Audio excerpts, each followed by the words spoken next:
Welcome to Plot Twist Radio, the show where creativity, storytelling, and the unpredictable path of the creative life all collide. I'm your host, Erin Egnatz. What happens when a high-powered ad agency owner gets stuck with the world's worst business partner? If you're Robin Leemann Donovan, you start writing murder mysteries. And not just any murder mysteries, bold, laugh out loud, slightly unhinged stories with titles you definitely won't forget. In this episode of Plot Twist Radio, I'm sitting down with Robin to talk about her unconventional path to becoming an author, how frustration turned into creativity, and why sometimes the best stories come from the messiest parts of life. We also dive into her writing process, the reality of editing battles, building unforgettable characters like Donna Lee, and yes, how a single title can sell an entire book. Plus, we bond over bulldogs, creative chaos, and the moments where writing feels a little like a Ouija board. This is a fun one, so let's get into it. Robin, hello and welcome to the show. Well, thank you, Erin. Thank you. Thanks for having me. Before we get started, can you tell the audience a little bit about yourself? Yes, I was born in New Jersey, which is critical to the attitude. Moved to Connecticut for many years, moved to Omaha, and I just moved to Utah. And in that time, I was a high school English teacher. I was in advertising. I bought an ad agency. I ran it for 22 years. In somewhere, maybe 10 years, maybe halfway through, we brought in a partner who was supposed to be a financial genius. And I still have to see proof of that. And he was horrible as a partner, and he was horrible to the staff. And I was stuck. He was a full partner, so I couldn't just get rid of him. So I started writing murder mysteries as a way of just on the weekends escaping from thinking about all the stuff that we had to deal with during the week from him. So I guess I have him to thank for. We ended up, because I owned an ad agency, so I had some great creative talent, and we ended up getting a client that was a hybrid publisher.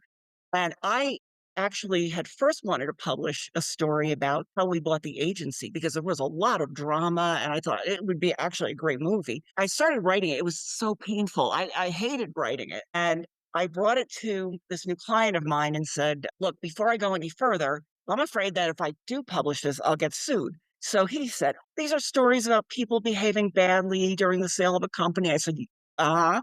He said, I think you're fine. I said, I'm not so sure. So he said, well, give me what you got. I'll bring it to my lawyer and I'll let you know. So he came back about a week later and said, my lawyer wants to know, are many of these people dead yet? And that's kind of when he said, maybe back burner this thing. And he said, but what do you love? And I said, well, I love comedy. So he said, write your comedy and show me that. So then I was like, okay, but comedy has to be about something. So I figured my mother raised me to love all things murder mystery. So I wrote humorous murder mysteries. And my first one went very quickly. It must have all been right up there in my head. And I didn't have a title because I thought I want to make it a series. So I want to make it, like A is for whatever, but that's taken. And I couldn't think of great sequence kind of title. So I was talking to my other business partner one day and she said, yeah, don't put pressure on yourself. Just name it. Just put a title on it and, maybe you'll have another book, but don't worry about it. So I just threw this title down for a joke, thinking my publisher's never going to let me keep this title. And then I started interviewing all the creative directors. And of course, now when you get interviewed, you research your interviewer. And so everybody would be like, well, what do you do? What are your hobbies? So the title would come out. And the reaction I got from all these really talented people was so good. I said, I'm going to fight for it. So I did. And the first title for my first book is It Still Murder, Even If She Was a Bitch? And that title, I have 3 other books, but that title is the one that gets everybody's attention. So, and a lot of people, especially men, because I figured my audience is going to be like menopausal women. And I was surprised at the number of men that have read the book. And a lot of times at a book fair or something, a man will just walk up to me and break my personal distance. Like walk right up to me and go, no. First I was like, no, what? Then I realized they were answering my question. So That is awesome. That is probably the best title I've ever heard. thank It's you. so catchy for starters, but you have to just the title alone. If I know nothing about it, just hearing that title, I need to read the book because it's just so fascinating. And for me, that's one of the hardest things to come up with is a title. It's so hard. Exactly. You're right, it is, and, my other title, nothing you're right, nothing could top that, but my 4th book, which I actually wrote with an Olympic gold medal winner, and that's another story, somebody gave me that title, and I had it for, like, 3 or 4 years, and people would say to me, "Are you ever gonna write a 4th book?" And I say, "Yeah, because I have the title." And the title of that book is, "Does it count as saving a life if you just don't kill someone?"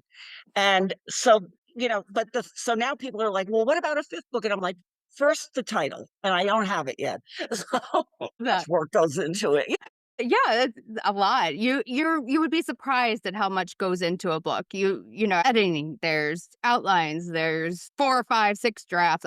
The one I'm writing right now, I think I'm on like 8th draft. I don't even know where I'm going with it. It's nothing like what it started with. that is a frustrating time. 8th draft is like you're like in bizarro world. Yes, I don't even know where I'm going with these characters at this point. I'm just going around in circles, Yeah, but yeah. it's just part of the process. So let's kind of start there with your writing process. How does that work for you? Are you an outliner or are you a pantser? Like me, I'm a pantser. I do not outline, and that's probably why I'm on my 8th draft, honestly. Yeah, I'm the same. I do not outline. It varies a little from book to book because in my 3rd book, my 1st book had been out for a while. My 2nd book was in edit and proof and all that, and I was just writing frantic I wanted to have at least 3 in the series, so I was writing frantically, and I said, no, I was struggling a bit, which normally the writing is the favorite part for me. I love the writing. It's the rest of it that makes me nuts. So I was struggling with the writing, and I thought, well, it's because I've got a reading next week, and I've got to do and so I said, I just have to make it to halfway. And I made it to halfway and I put it away. And I put it away for like a year and a half. And when I was really ready to address it, because I thought if I write half of it, I'm too lazy to let that go. So I'll finish it. Well, I pulled it out and I hated it. That's the first time that had ever happened. So I sat down with my husband and I was like, I don't want to scrap it, but it stinks. It's really bad. It's the first time I killed a friend. And it was very sappy. "Oh, we were so sad." I'm about humor. I'm not about, like, really sappy, sad stuff. So, we worked together, and I came up with an ending that I loved more than any of my other endings, and I wrote the ending. Then I went back and revised the front of it, and it all came together. So, that was very different for me, but normally, I just sit down and my it's sort of like I was thinking about it the other day. It's almost like a Ouija board, which only not negative and dark, but your hands go there and you're not controlling them. They're just running around the keyboard doing whatever somebody is making that happen. That's normally what would transpire. But and then once I started the 1st book, I realized I needed a real actual process. And I knew that I wanted humor, but I didn't know what would be not enough, what would be too much. So basically, I took some Janet Ivanovich books, Stephanie Plum, and I pulled them apart and I looked at, okay, she has about 6 humorous incidents in each book. So I'm going to shoot for 6 in each book.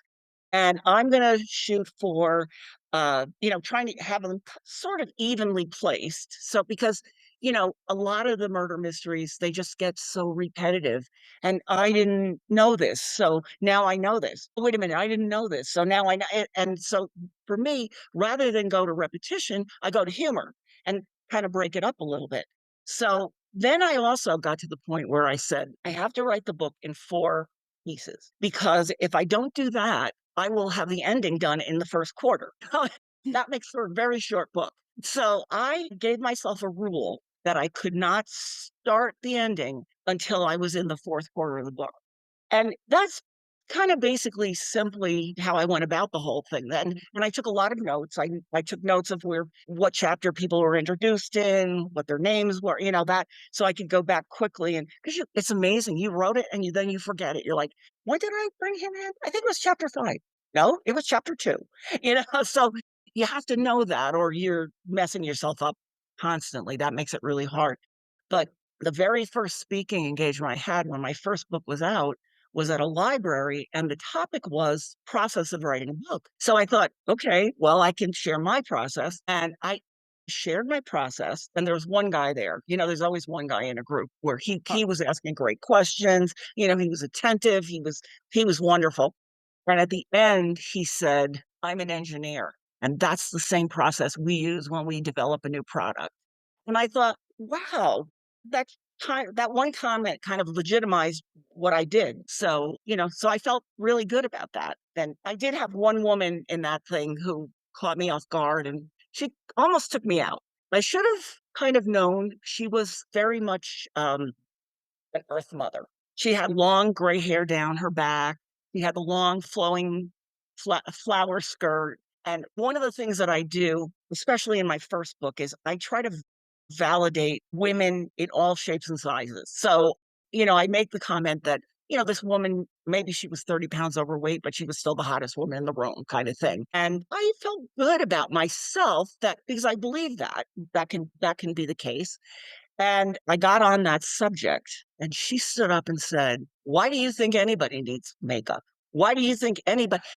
I was like, "Crap." Now I'm in trouble because she's right. This is my value judgment I'm putting on people, and I'm trying to say these people I'm trying to say something positive about them, but she turned my positive into a negative. And for a minute, I kind of froze. But then I looked at her and I said, you know what? I envy you. I said, I wasn't brought up to feel as comfortable in my own skin as you clearly are. And I said, that's a great thing. I said, but a lot of the rest of us don't have your ability to, feel really good about yourself in a totally natural form. So, but you bring up an excellent point. I appreciate the insight. And so I felt as though, because I was thinking, oh, they're going to boo me at the end of this. But that did not happen. She was not happy with me. She sat down and was grumbly and unhappy, but I could live with that. Yeah, but yeah, you have to be careful because you don't know what's going to get asked. And you know, you have to have some answer for it, not just brush them off. Otherwise, you do become the villain, I Right. think. Yes. I think you handled that really well. I don't know how Mm. I probably would have reverted to Stark. That's me because I'm Miss Chicago, I got that attitude, but I could tell I could see the New Jersey in you and I love it.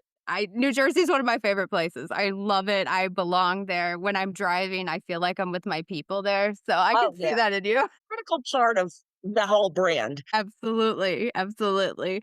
So your series features the character, Donna Lee. Can you tell us a little bit about who she is and what makes her such a compelling character? Okay. Well, thank you for saying she's compelling because Donna Lee is essentially me. She owns an ad agency in Omaha. I did too. She's menopausal. I was when I wrote that book. Now I'm postmenopausal. So people who think I'm menopausal are complimenting me at this point. In my mid 40s, if somebody said menopause, I would kill them with a stick. But now it's like, yeah, I'm still menopausal. Sure, I have hot flashes. But so she's, and the reason that I wrote her at the time when I wrote her, well, obviously people say write about what you know, and I know me, so I could write that, but she's not perfect. She's smart, but she's not always the smartest, and oh, she's not always right. Her body has issues that she has to deal with. She wears all black because, first of all, advertising, second of all, thinning. And what I saw at the time was a lot of, we always had Miss Marple and she's in her 80s and she's darling and, but we also had these 20 something, totally brilliant, completely perfect, never made a misstep.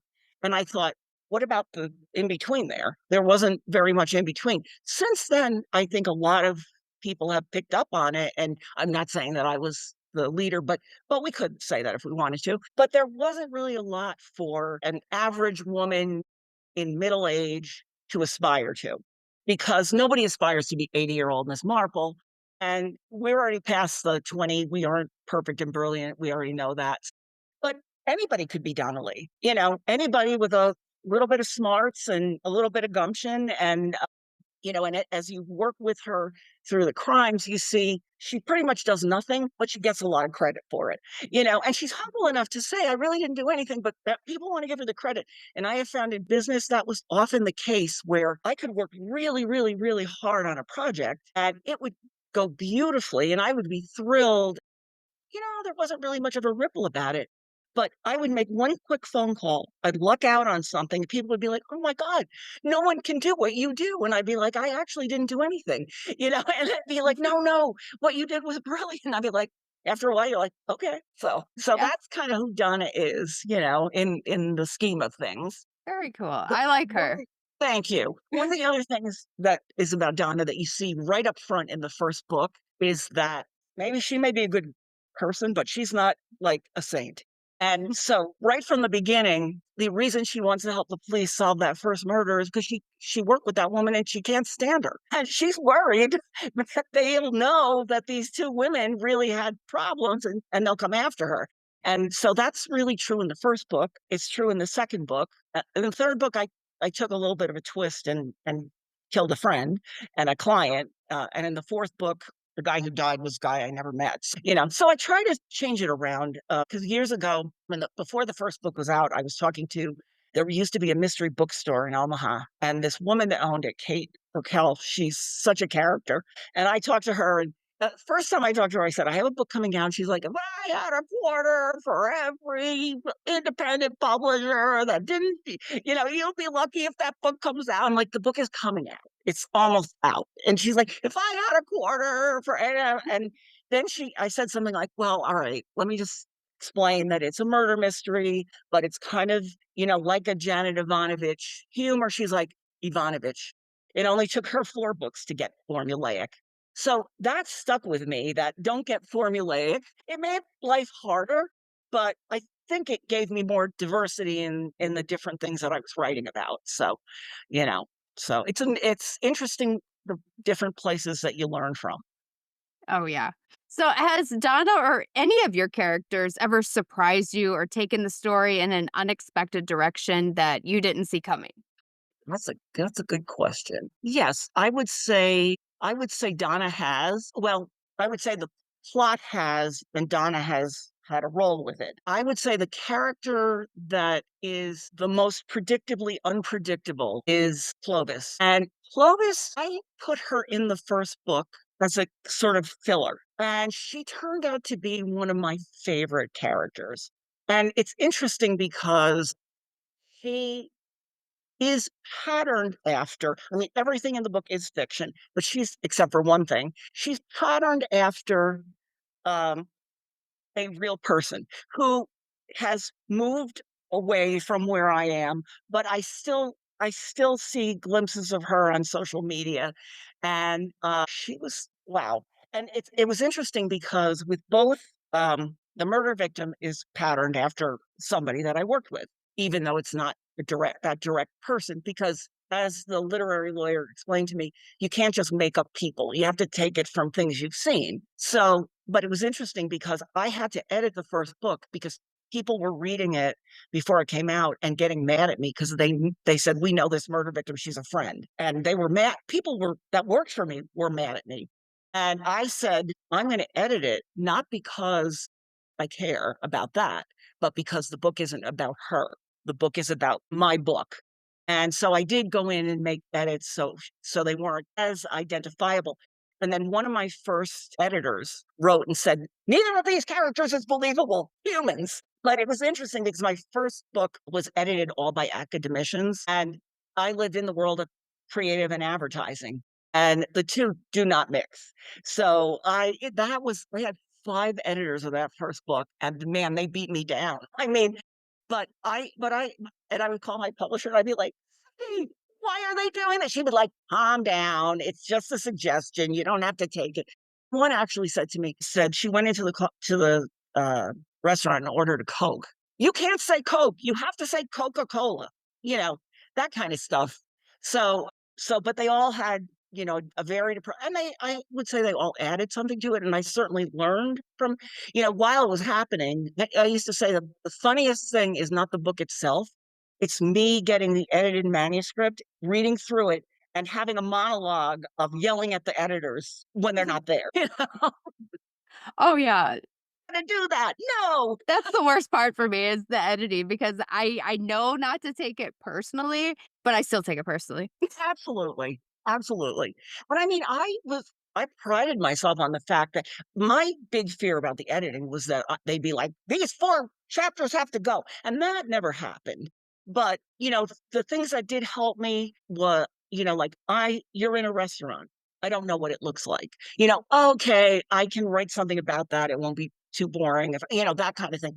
That I found very helpful because I really didn't know how much detail to put in without making it boring. So, but yeah, yeah, that was the first one was kind of trial by error, an academician, but I survived it, and that was important.